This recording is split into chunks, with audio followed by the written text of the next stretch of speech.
আসসালামাইকুম সবাইকে আমার ভিডিওটি দেখা স্বাগত জানাচ্ছি। তো সকালের নাস্তা সেরে বাড়ি ঘরগুলো সমস্ত ডিপ ক্লিন করে ঝাড়ু দিয়ে নিলাম।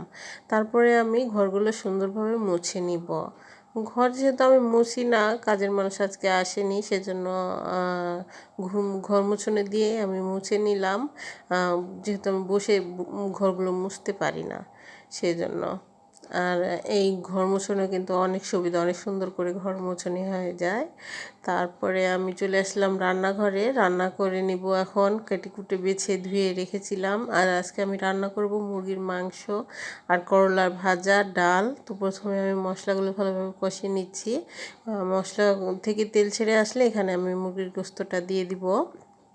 আর মুরগি এখানে আমার দুইটা পরিমাণে মুরগির গোস্ত আছে। ছোট যেগুলো পাকিস্তানি মুরগি বলে সেইগুলো, আর এগুলো যেহেতু ফার্মের, ভালোভাবে কষে নিতে হয় একটু সময় নিয়ে, না হলে একটু আষ্টে গন্ধ করে। তারপরে এই তো মুরগির মাংসটা আমার কষানো হোক, আর অন্য পাশে আমি ডালটা রান্না করে নিয়েছি, ফুটে উঠলে নামিয়ে নিব।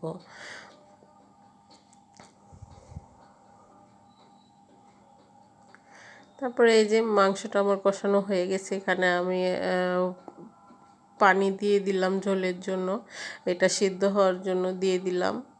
তারপরে এটা ফুটুক, আর অন্য পাশে আমি করলা ভাজাটা দিয়ে দিচ্ছি।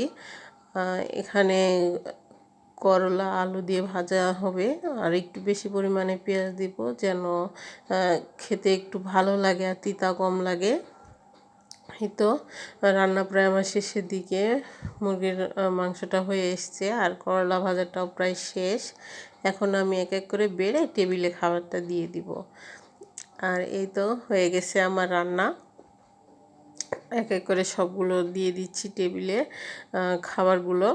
সবাই যে যার মতো খেয়ে নিবে, নিয়ে নিয়ে এদিকে আমার আর কোনো প্যারা থাকলো না। তারপরে আমি চলে আসলাম রান্নাঘরে।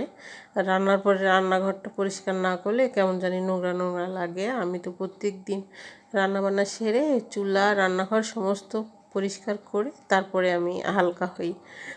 এই তো আমার কথা বলতে বলতে চুলাটা পরিষ্কার হয়ে গেছে।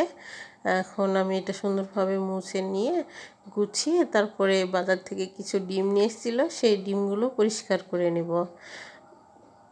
আর রান্নাঘর পরিষ্কার থাকলে যেন নিজেকে অনেক পরিষ্কার পরিষ্কার মনে হয়। একদিন আমার মতো করে পরিষ্কার করে দেখবেন, অনেক ভালো লাগে মন থেকেই।